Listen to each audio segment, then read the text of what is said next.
I'm going to show you how to cut some wood here.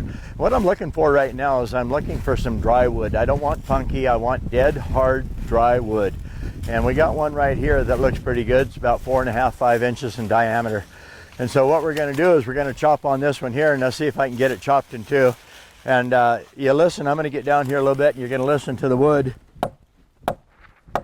Okay, that wood is solid.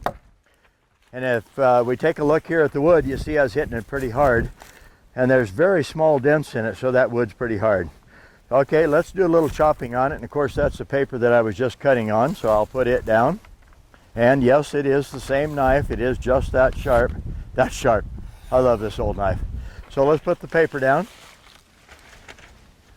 And let's just start chopping on the wood here.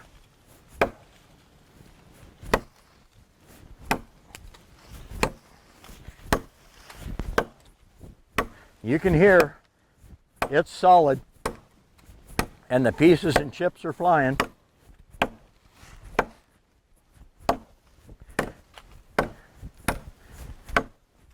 So that's got to be a little bit abusive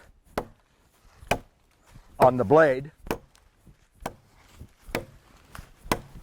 Whew. Some of them pieces are pretty good size.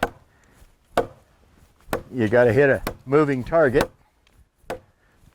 Would you imagine taking your butcher knife out and chopping a log in two? And that is good hardwood. I started out a little bit too narrow, so I got to widen it a little bit.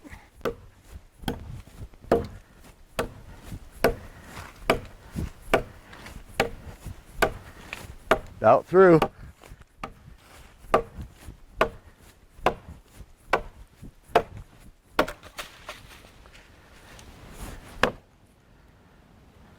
Ha, won't say. There you go, there's the knife. You know what? If you actually had to go out and chop timber down like that, you'd work up a sweat, but it's fun. It's a little bit cool, that's good. Let's check the knife now and see how it cuts.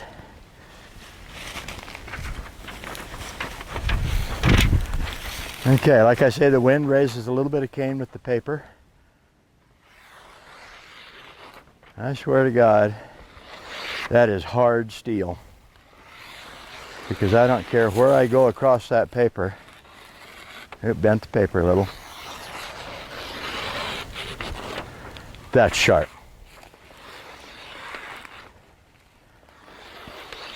Now, if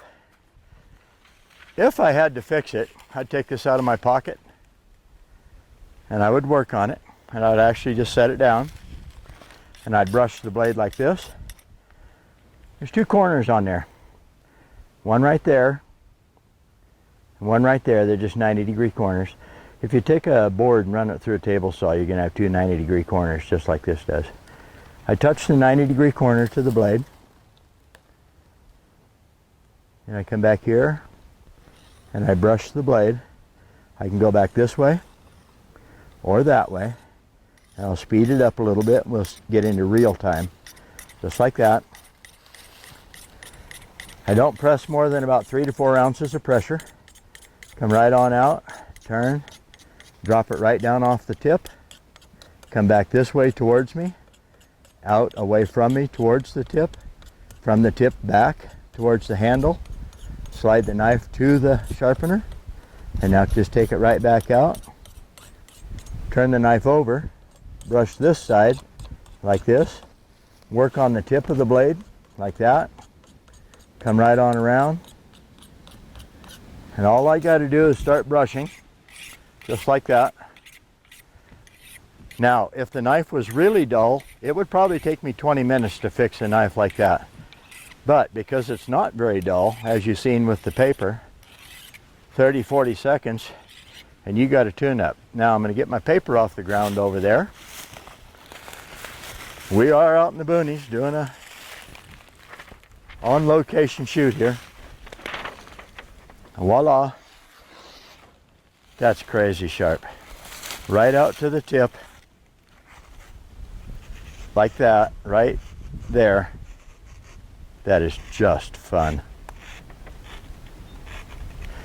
You know what? On some of the other videos, they asked me why I wasn't cutting copier paper or something tough. I was cutting newspaper. Well, today we're using copier paper. Part of the reason I always use a really thin paper, if your knife isn't crazy sharp, it'll bend the paper, it'll push it out of the way, it'll tear, it'll do something, but it won't cut it.